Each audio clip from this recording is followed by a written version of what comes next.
Tonight on TV2 News, Veterans Day started today with Kent State commemoration, and we have the events happening during the weekend. What events are going on around Kent and Portage County?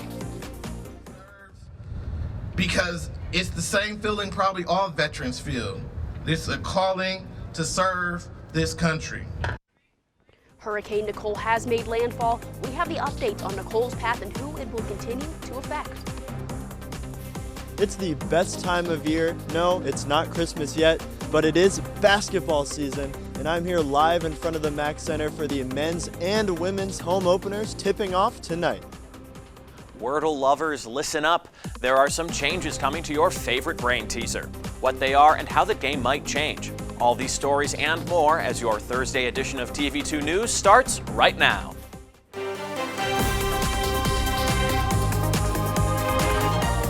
This is TV2 News.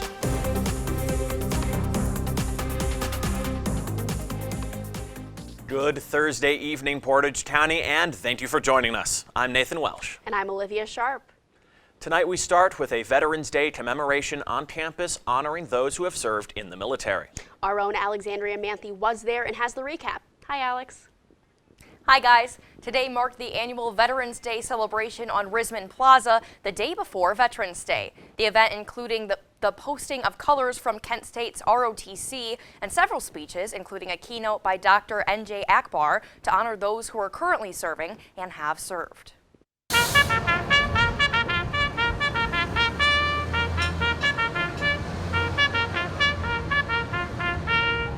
And I greet you in the way of any Army man can, with who? That's right. Kent State honored veterans today on Risman Plaza with a Veterans Day commemoration. For the ramparts we watched, we're so gallantly streaming. The event featured the ROTC for the posting of colors, MC Maureen McFarland, who is a veteran and KSU faculty member, a welcome from President Daikin, and a keynote speech from veteran Dr. N.J. Akbar. I want to take a few moments to thank the family members and the veterans here today for their service and sacrifices to this country, both past and present, to make this country what it is today. The keynote touched on how his involvement with the military was inspired by the family before him. Because of the impression of my grandfather made growing up on people near and close to us and far, they were in awe at him and his stories. And so I think it's no surprise to anyone that my father would later serve during Vietnam, and then I would later sign up and serve. Inspired by his family to enlist, he found a family within his community of troops. What I learned more than anything was that soldiers, on the most part, look out for one another, and it doesn't matter who you are or where you come from. Akbar touched on the importance of diversity in the military. It's good to see that the don't ask, don't tell policy was abolished or struck, and that people can be who they really are. The Division of Student Affairs hosted the commemoration as a way to say thank you for your service. It's been a very great experience here, and today was just another example of that. I feel so honored to have been asked to serve as the keynote. A very strong reminder of what we're really all here for, and a reminder of the people that stand up for the armed forces of the United States, not like what I saw when I came back 1968 through Oakland, California. And I'm very pleased and happy that the feelings about the military has changed. Campus will be closed tomorrow in observance of Veterans Day. Reporting live in the Franklin Hall studio, I'm Alexandria Manthey. Thank you, Alex. And November is Native American Heritage Month, and Kent State will commemorate Native American veterans this Saturday, November 12th, starting at noon. That's right, Nathan. This program will highlight Native American and Indigenous cultures while also celebrating veterans. The event will have food for all attendees, drumming, and historical information about Native Americans and Veterans Day. RSVP is required for the event. Now going out of campus, Portage County will also be honoring and commemorating veterans. Here in Kent, PARTA will host its annual Veterans Day ceremony at 2 p.m. this Friday.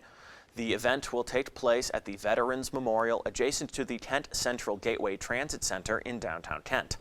Also, a Veterans Day Remembrance Ceremony will be hosted by the Portage County Board of Commissioners at 11 a.m. at the Ravenna Courthouse lawn. Both events are free and open to the public. Summit County will also commemorate all veterans this weekend. The Griffin on Darrow Road is hosting a card-making event tomorrow to celebrate veterans this holiday season. The event is free and those who participate will be provided with all art supplies as well as instruction from art instructor Jackie Palumbo. The holiday and winter-themed cards will then be donated to various hospitals and veteran shelters. Lots of restaurants across the area are having deals for veterans. Most places offering these deals do require a military ID or proof of service to redeem. Applebee's and Chili's are offering a free full-size entree from a limited menu. McDonald's is offering a free combo meal, and Starbucks is offering a free tall iced or hot coffee. Also, Wendy's is offering a free breakfast combo from 6:30 a.m. to 10:30 a.m. For another breakfast fix, Denny's is offering a free Grand Slam to veterans.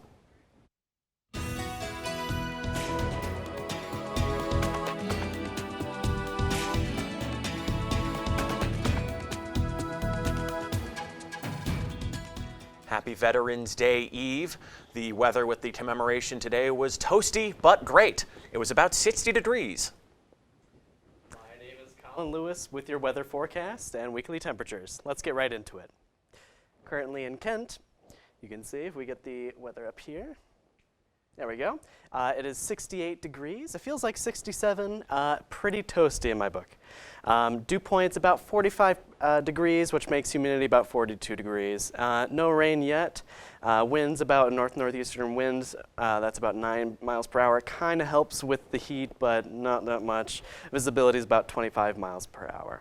Let's zoom out and see Northeast Ohio temps. There we go. You can see all across the board, low 60s, except in Canton, a 66. You can see the live temps updating. It is getting a little cooler here, but as you can see, high 50s, low 60s across the board. Let's zoom out to full Ohio. You can see Columbus, a nice toasty 68.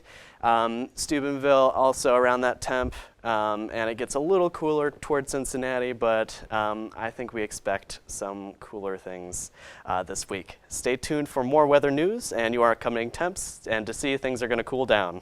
Thank you. Thanks, Colin. Todd is trying something new on campus. In the latest segment of President Duyken's Todd Tries It series, Duyken has found himself in the Center for Undergraduate Excellence, seeking some academic coaching. President Duyken is enrolled in a French class this semester that meets 4 days a week and, like many of us students, has fallen behind and needs a little assistance. Duyken also encouraged anyone struggling in their courses to reach out to the center. Now, good news for Kent State. State Representative Gail Pavliga announced in a press release the allocation of $443,209 for Kent State University and Neomed. The funds were meant for workforce training programs at the universities. Kent State will receive $264,000 and the remainder will go to Neomed. And with the holiday season right around the corner, Lovelight is hosting a multicultural festival this Saturday from 9 to 5 at the American Legion Underwood Hall. The community event will feature a silent Christmas tree auction as well as entertainment and activities for children. The event will also feature vendors offering items related to holidays like Hanukkah, Kwanzaa, Christmas, and more. This event is to raise money for economically disadvantaged children. Thanksgiving is just a few days away and Brimfield is getting ready for it. The Brimfield Police Department will be hosting a special Fill a Cruiser event this Saturday at Walmart. The event is being held at 250 Talmadge Road and it runs from 10 a.m. to 6 p.m. They are accepting non-perishable food items like canned goods or noodles as well as monetary donations. All donations will be given to the Brimfield Community Cupboard to benefit families in need this holiday season. The building in Stowe that used to house Macy's is going to be demolished. The building was built in 1965 and was home to various department stores until Macy's closed in 2020. It was announced in July that a new tenant would be moving in, but on Wednesday night, Stowe Mayor John Probonic posted on Facebook that the building, quote, is no longer conducive to contemporary retail area and layout requirements, end quote, and that the building would be destroyed. And now going to Akron, there are more commemorations going around in the area. A ceremony was held today at Glendale Cemetery to honor Mary Gladwin, a nurse who served 3 wars. Gladwin served in the Spanish-American War, the Russo-Japanese War, and World War I.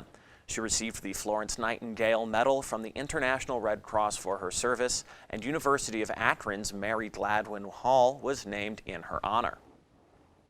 Keeping it in Akron, the Akron City Council voted unanimously to tear down the old B.F. Goodrich power plant. The building, which dates back to 1861, is, quote, unused and contains hazardous materials and needs to be demolished, end quote. The city of Akron has received $5 million in grants for this project, which is expected to cost the city $6.6 million. Akron has not announced a plan for what the land is to be used following the demolition. A listeria outbreak in 6 states is causing concern. What products it's been linked to and what officials are doing about it.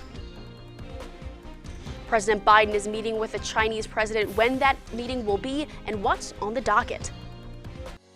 The College of Public Health at Kent State University prepares students for careers in some of today's most exciting health fields. Public health professionals impact lives by monitoring clinical trials, advocating for mental health, supporting active lifestyles, and more. The College of Public Health also offers open courses for any major, including its most famous course, Zombie Outbreak. Public health students can even study abroad and are encouraged to join the Public Health Student Alliance. For more information, visit kent.edu/public health. Public health, solving our problems together. Welcome back. We now shift to our Money Matters segment. We break down monetary issues that affect you as well as your favorite businesses. We start with Adidas. The activewear company announced they will continue selling Kanye West's Yeezy shoes without Ye's branding. The company cut ties with him after Ye released several anti-Semitic comments on social media. Adidas does, however, still own the design rights to the Yeezy brand. This move will save Adidas $300 million in royalties and marketing fees. And credit card rates hit a record high as the Federal Reserve fights rising inflation. Average credit card annual percentage rate reached 19.4% as of yesterday, making it the highest since the service began in 1985. The national average APR for credit cards has been raised by 2.74% this year. That is the biggest increase in a single year on record. Mortgage rates are rising once again. The 30-year fixed rate average now stands at a little over 7%. Last year, the same rate was around 3%. The reason for this increase is because the Federal Reserve has been hiking up interest rates to try and control inflation. These high mortgage rates are pushing away buyers or forcing them to settle for houses with lower price points. A potential rail union strike has been pushed back to early December. Dissatisfied with the agreements reached in September, notably a lack of paid sick time in their contracts, railroad unions were prepared to strike as soon as November 20th. A strike would cause major problems as 30% of U.S. trade moves by rail, and if one union strikes, all other rail unions would honor that picket line.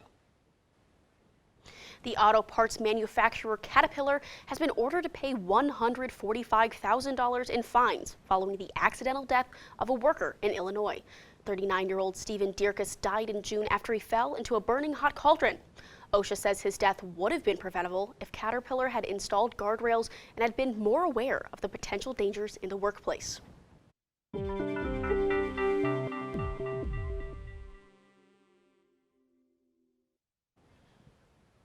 As the holiday season approaches, it's very important to keep yourself and others healthy. Here are today's top stories for health and wellness. We start with a listeria outbreak linked to deli meat and cheeses in 6 states, including Illinois, California, Maryland, New Jersey, and New York. 1 person has died and 1 pregnant person lost their baby, and at least 13 others have received treatment at local hospitals. All those affected reporting eating meat or cheese from deli counters. Investigators are working to contain the strain and end the outbreak. A new study shows that nearly half of Americans are sleep deprived. According to the sleep habits of 9,000 Americans, almost half of the adults reported something called social jet lag, where a person's personal sleep schedule does not align with one dictated by society. This can lead to insomnia, excessive sleepiness, daytime fatigue, difficulty concentrating, and more. A new study done by the British Heart Foundation has found that having high blood pressure doubles the risk of having a severe case of COVID. The risk of hospitalization and death increased greatly in patients that have a higher than average blood pressure. But the study also found that lowering blood pressure resulted in the lessened severity of COVID. Before you sit down for Thanksgiving dinner, health officials advise you get your COVID-19 booster shot. Health officials are concerned about a potential wave of respiratory illnesses during the holiday season. The CDC has said that less than 10% of Americans have gotten the latest booster shot. And the best way to combat illnesses is to get your booster.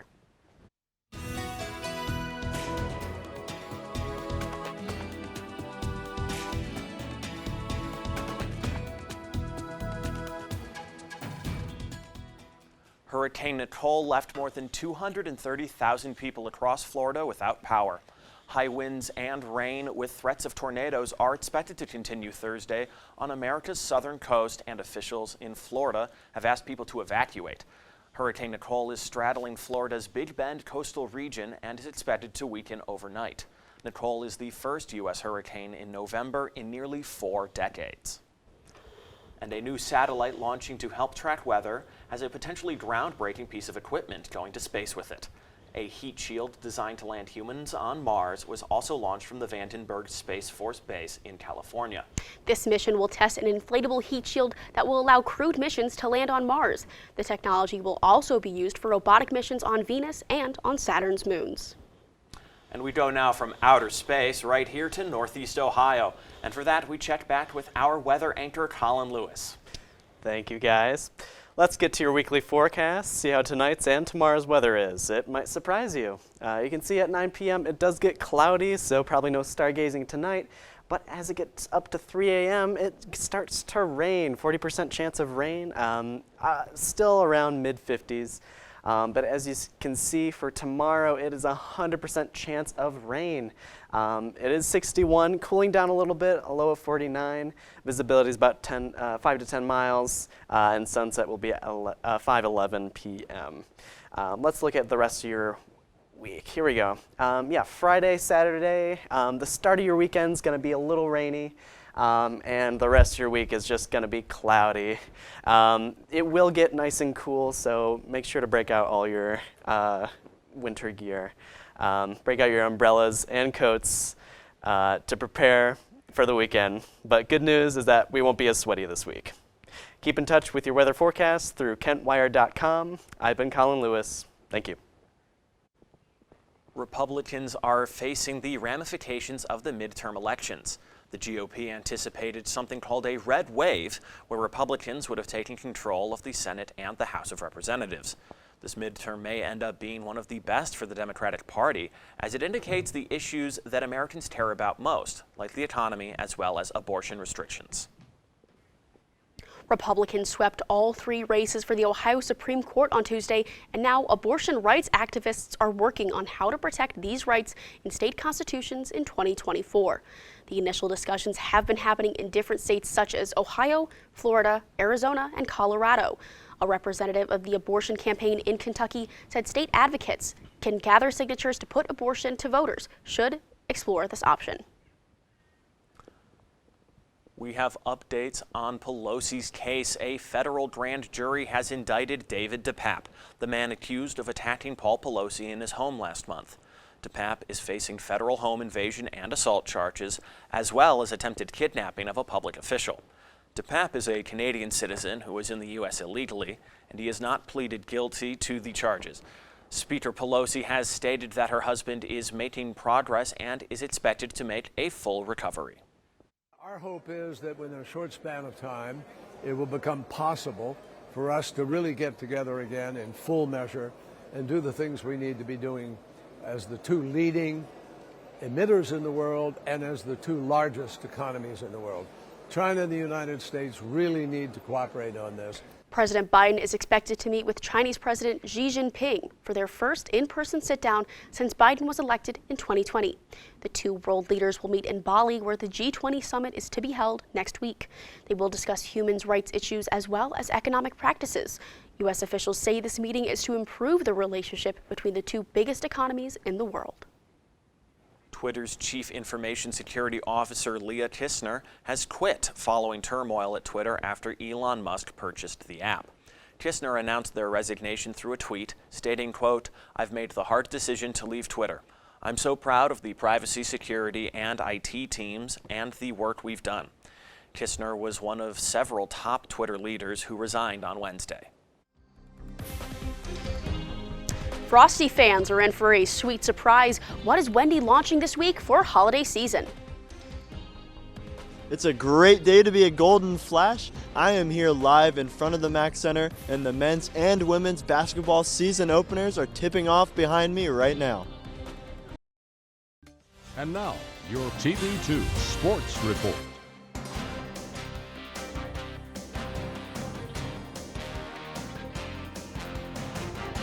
Welcome back. Football season is halfway through, but basketball season is starting tonight. That's right, Nathan. We have our sports anchor Ryan Shanko in front of the Mack Center. Hi, Ryan. Hi guys, basketball season is in full swing here at the Mack Center. The men's and women's teams getting their seasons started here tonight, right now.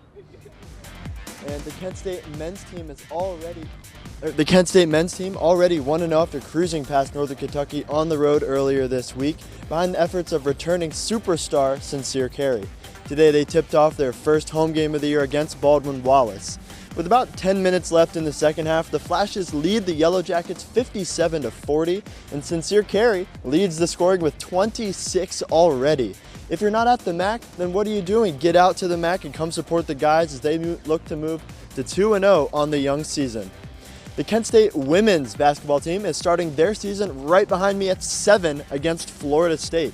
They're coming off a season that saw them go 19-12, and the Flashes, they're looking to put it all together this season as they're returning most of that production from last season. Their leading scorer, Katie Shoemate, is back, and so is Casey Santoro, the leader in assists from last season. This is an experienced team, and I expect them to greatly improve upon their overall win total from last season. This is a talented team that has all the making of a MAC contender and potentially an NCAA tournament squad. Only time will tell, but I think that they have it in them.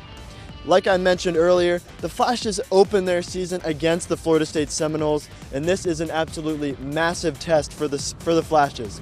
The Noles have been to 9 consecutive NCAA tournaments and are a consistent heavyweight in the ACC. I think Florida State is just too talented, especially on the offensive end. So my prediction for this one is going to be Florida State 77, Kent State 58.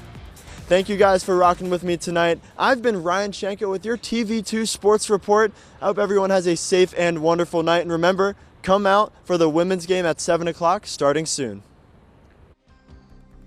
Thank you, Ryan. If you love Wordle like I do, stay tuned. Some changes are coming to our favorite word guessing game, what they are and what to expect for the future of the game. Welcome back. For those of you Wordle fans out there, listen up. The New York Times is bringing some changes to the fan favorite game.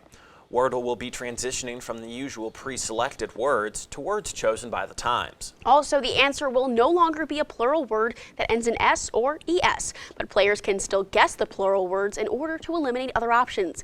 The New York Times bought Wordle for 7 figures earlier this year. And Wendy's announced they will be offering a limited edition peppermint flavored Frosty, just in time for the holiday season. This is Wendy's third limited edition Frosty in 16 years, and it will replace the strawberry Frosty that was around for the summer. But don't wait too long. The peppermint Frosty will only be in stores for a limited time starting on Tuesday. Well, folks, what are we thinking about that Frosty? Sounds pretty good to me. Peppermint is like my favorite flavor of all time, so I'm very excited. Good with the Times, definitely. Of course. Yeah. Do you guys try the strawberry one over the summer? Unfortunately, no. See, it was really good. I'm a classic chocolate kind of girl, but I might have to go out and try this peppermint Frosty. It's on par for the Times. Delicious. On Tuesday, we can all go. Of course. And any Wordle fans in the house tonight? Right here. Of course. Me, I know I am as well. Definitely gonna have to get back into that and check that out. It'll be very interesting how no more plural words. That's going to make the game a little bit harder, but I think everyone here is up for the challenge. I mean, I already wasn't good at it, but we'll see what happens. I personally, I got really into Wordle, and I ended up needing to get my fix with more complicated Wordles. My favorite was called Set-A-Chordle, where you had to guess 16 at once. Oh, man. Wow, I couldn't do it. But that is all the time we have for you today. Thank you so much for joining us. For updates on all these stories and more, visit our website at kentwire.com. and on social media at Kent Wired on all platforms. I'm Collin Lewis. I'm Alexandria Manthey. I'm Olivia Sharp. And I'm Nathan Welsh. Have a great night, Portage County.